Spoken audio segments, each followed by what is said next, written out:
Some things should stay in the ground. Not because the ground is sacred, not because there is anything particularly protective about dirt and depth and the dark between roots, but because some things were put there deliberately, with care, by someone who understood exactly what they were burying and made a decision, conscious, considered, final, that it should not come back up. The trouble with deliberate burials is that they leave no instructions for the living. A man in an ordinary house on an ordinary street in an American suburb spent the spring and summer of 2003 digging. His backyard first, then his basement. His family watched. His 9-year-old son watched most carefully of all, the way children watch when something in the adult world has shifted in a way they cannot name but cannot ignore. The father found what he was looking for in August. He brought it inside. He placed it in the living room. He seemed, for the first time in months, at peace. That peace did not last. What came with it did. This is the account of that summer, and of the 20 years that followed it, told by the son, now grown, who still lives in that house and has learned to sleep with the lights on. Keep your flashlight close. Act 1. The digging. I still live in that house. I want you to understand that before anything else. The debts my parents left behind made certain of it. The house is the only asset, the mortgage is the only leverage, and I am 31 years old, and I sleep in my childhood bedroom with the door locked and the lights on. Because something is still on the mantelpiece downstairs, and last night it played at 3 in the morning, and I did not sleep after that. So, here is what happened. My father was an accountant. He coached my little league team for 2 seasons, despite knowing almost nothing about baseball. He made the same joke every Thanksgiving and laughed hardest at it himself. He was, by every measure available to a 9-year-old boy in 2003, entirely ordinary. The digging started in April of that year, a Tuesday. I remember because it was the day after my birthday, and I woke up to the sound of a shovel hitting dirt in the backyard, and came downstairs to find my mother standing at the kitchen window with her coffee going cold, watching him work. "What is he doing?" I asked. "He says he needs to check the drainage." She did not sound like she believed this. The drainage explanation lasted about a week. After that, my father stopped explaining. He dug before work in the mornings, up at 5, outside by 5:15, back in by 7 to shower and dress and drive to the office as though nothing had happened. He dug in the evenings. On weekends he dug for hours, stopping only when my mother called him in for meals, and sometimes not even then.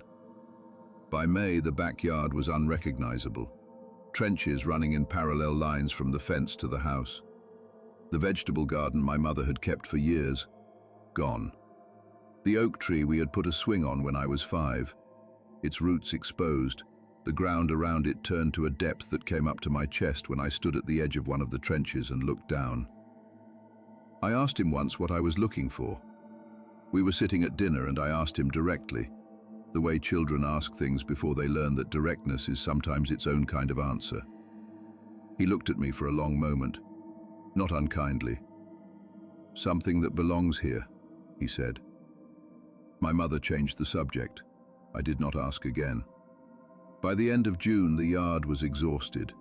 Every inch of it turned over, examined, replaced. Whatever my father was looking for was not there.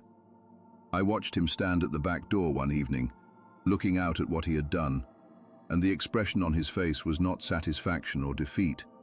It was continuation. The look of a man revising his plan.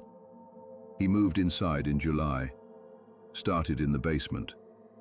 My mother tried to stop him. They argued for 3 days, the kind of arguing that a child registers as a change in the air rather than specific words, a drop in temperature that has nothing to do with weather. I stayed in my room. I listened to the silence between the arguments, which was worse than the arguments themselves. On the fourth day, my father went downstairs with his shovel, and my mother sat at the kitchen table and did not say anything, and I sat across from her and did not say anything, and from below us came the steady, rhythmic sound of digging. He found it on a Thursday in August. I know the day because I wrote it in the notebook I kept that summer. A child's record of ordinary things, meals and television shows, and the temperature outside, with this one entry that sits among the rest like a stone in still water. Dad found something in the basement. He seems better now. He did seem better. That was the thing. He came upstairs that evening with dirt on his hands and his face, and something in his expression that I had not seen in months. Relief. Simple, uncomplicated relief. The way a man looks when he has been carrying something heavy for a very long time and has finally been allowed to set it down. He was carrying something wrapped in an old cloth. He set it on the kitchen table and unwrapped it slowly, carefully, the way you handle something you have been looking for a very long time. It was a music box. Small, dark wood, brass fittings, a painted lid showing a garden scene that had faded to near illegibility. My father cleaned it at the kitchen sink. He wound the mechanism. It played 8 notes, slow, clear, a melody I did not recognize and have never been able to identify since. He placed it on the mantelpiece in the living room. "There," he said, as though that settled something. For 2 weeks it did. Act 2, the playing. The music box played for the first time on its own on a Wednesday night in late August. I was in bed, not asleep. 9-year-olds in August are rarely asleep before 10, and I had a flashlight under the covers and a book I was not supposed to be reading. The house was quiet in the way houses are quiet when everyone has settled for the night. And then from downstairs, 8 notes. Slow, clear. I told myself my father had wound it. I told myself this with the focused determination of a child who understands instinctively that some explanations are better than others. I turned another page. The music stopped. I went to sleep. It played again 2 nights later, then 3 nights after that, then twice in 1 week. Always at night, always those same 8 notes, sometimes so faint I could barely hear them from my room, and sometimes loud enough that I sat up in bed with my heart going hard against my ribs. I told my father about it at breakfast. He looked up from his newspaper and nodded in the way adults nod when they have already considered something and reached a conclusion they find satisfactory. "The spring," he said. "Old mechanisms do that sometimes. The tension releases on its own." My mother looked at him over her coffee cup. She did not say anything. I accepted the explanation because I was 9 and he was my father, and the alternative was something I did not have language for yet. But I noticed things. The way my mother started leaving the kitchen light on overnight. The way she moved the music box twice, first to a shelf in the corner, then to the mantelpiece farthest from the hallway. And both times my father moved it back without comment, with the quiet certainty of a man returning something to its correct position. I noticed that the dog stopped going into the living room. We had a beagle named Chester, who had spent 3 years treating the living room sofa as his personal property. In September, he stopped crossing the threshold. He would stand at the doorway, nose working, and then turn around and go elsewhere. My father said he had probably been scolded for something and forgotten why. My mother said nothing. Chester slept in my room from September onward, and I did not mind at all. The pattern of the playing changed in October. I mapped it without meaning to, the way children absorb data about their environment before they understand they are doing it. Random nights in August and September, then more frequent, then almost every night. And then I noticed something that I did not write in my notebook, because even at 9 I understood that some observations are better kept internal. It did not play when the house was empty. I tested this twice. Once when my parents took me to my grandmother's for the weekend, and we came home to a house that had been closed and silent for 3 days. I went straight to the living room and touched the music box before anyone else came inside. The mechanism was still, cold, as though it had not moved. The second time I told my parents I was going to a friend's house after school, and instead came home early and sat in the kitchen for 2 hours without making a sound. The music box did not play. 20 minutes after my mother came home from work, it played once, 4 notes, stopping abruptly as though interrupted. I was sitting at the kitchen table 6 feet from the living room doorway. I did not move. My mother came in from the hallway, saw my face, and sat down across from me without taking off her coat. "You heard it," she said. It was not a question. "Mom," I said, "what is it doing?" She was quiet for a long time, long enough that the refrigerator cycled through a full hum and went silent again. "I don't know," she said finally, "but I think it knows when we're here." I thought about that for a long time after, about what it meant for something to know you were there, about the difference between a mechanism releasing tension on its own and something that waited, that registered presence and responded to it, about what it meant that it played louder some nights than others, that the nights it played loudest were the nights I felt most strongly that I should not get out of bed, that whatever was moving through our house in the dark was moving closer to wherever the music was coming from. I did not have the words for this at 9. I have them now. The music box was not making noise at random. It was not a faulty spring. It was reacting to something. And whatever that something was, it was in the house with us. Had been since August. Moving through the rooms at night while we slept. Getting closer to the music. Getting closer to us. I know this now because of the photograph. But that comes later. Act 3. The photograph. My mother suggested the photograph in November. Not for any reason connected to the music box, or so she said. She said we had not taken a proper family photograph in over a year. She said she wanted something for the wall. She said it in the voice she used when she had decided something and was not inviting discussion. My father agreed without much comment. I agreed because I was 9 and agreement was not optional. We set up in the living room on a Saturday afternoon. My father's camera on a tripod, a film camera he had owned since before I was born, the kind that required actual rolls and produced actual prints you had to wait for. My mother adjusted the frame 3 times. We stood in front of the mantelpiece. The music box was behind us and to the left, in its place on the shelf.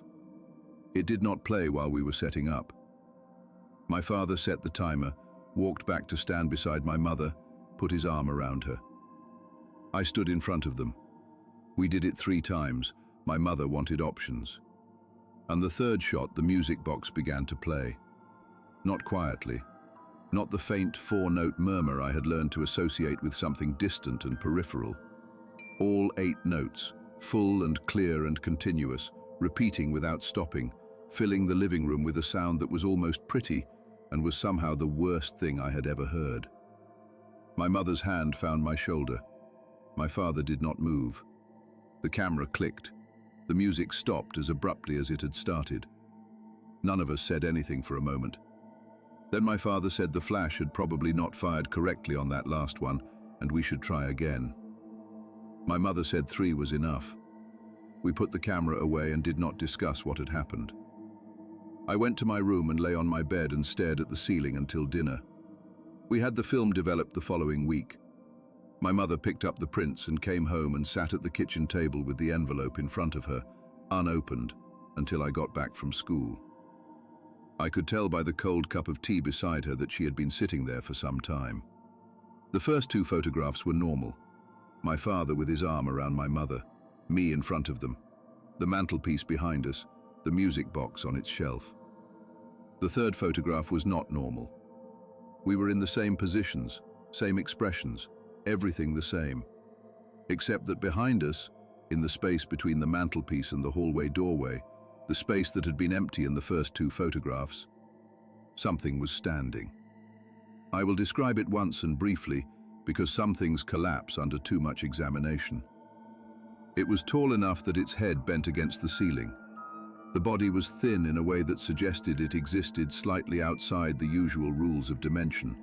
Not lean, not skeletal, but assembled according to a different set of proportions entirely. The arms reached the floor. The face had too many features arranged in the wrong places, and its expression, if that word applies to something like that, was one of total, unblinking attention, directed at me, only at me. My parents were standing 18 inches away, and it was not looking at them at all. It had been there since August, moving through the house at night while we slept, and the music box had been tracking it every time. 8 notes when it was close, louder when it was closer, a small brass instrument doing the only thing it could do. My parents died in the spring of 2019. The house passed to me. The debts passed to me. The music box remained on the mantelpiece, and I moved back in because I had no other option.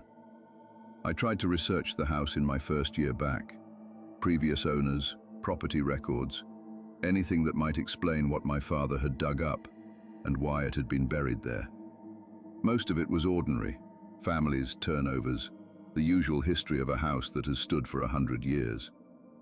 But in a box of papers left by an owner from the 1940s, a man named Gerald Ashworth, who had lived here for 8 years and left no forwarding address, I found a single sheet of paper folded into the back cover of an old ledger. A note written in pencil, in handwriting that pressed hard enough to leave marks on the page beneath. It said, "Do not move the box. Do not remove it from the house. As long as it stays where it stays where it is. This is not advice. This is the arrangement." I have read that note many times. I have thought about what arrangement means, who made it, when, whether it applies to me or only to the man who wrote it, whether it has been honored by every owner in between or whether some of them simply did not know, whether my father knew when he dug it up and brought it inside and placed it on the mantelpiece and said there as though completing something, whether he knew exactly what he was agreeing to. The music box is still on the mantelpiece. I have not moved it. I have not tried to remove it. Some nights it plays softly, 4 notes, something distant, something passing through. Some nights it plays louder. Last night it played at 3 in the morning, all 8 notes, sustained, repeating. I did not look up from my bed. I did not sleep after that. A man digs up something that was buried, brings it inside, places it on the mantelpiece, says there, as though he has completed something rather than begun it. What stays with me about this account is not the photograph, not the figure in it, the height, the arms, the face arranged wrong. Those details settle where they settle, and I will not revisit them here. What stays with me is the note. Gerald Ashworth, 1940s, pencil pressed hard enough to score the page beneath. This is not advice. This is the arrangement. Someone made an arrangement. Before Ashworth. Before the families that came after him. Before the boy's father drove his shovel into the basement floor and undid whatever boundary had been carefully, deliberately maintained. The boy is 31 now. He sleeps with the door locked and the lights on. He has learned to read 8 notes the way sailors read weather, gradations of proximity, warnings of approach, the difference between something passing through and something that has stopped moving. He has not moved the box. He understands the arrangement even if he did not make it. I find myself thinking about the houses on either side of his, the families there, whether they have ever heard through the wall on certain nights, 8 notes, slow, clear, whether they have ever wondered what it means. If this account found you tonight, leave a light on. Stay. There is more darkness where this came from. And if you are willing to come back, there is a button below. It costs you nothing. One question before the silence. Gerald Ashworth left no forwarding address. He lived in that house for 8 years and vanished from the record entirely. Did he honor the arrangement? Or did he try to end it? Leave your answer below. I will be reading. I will be waiting.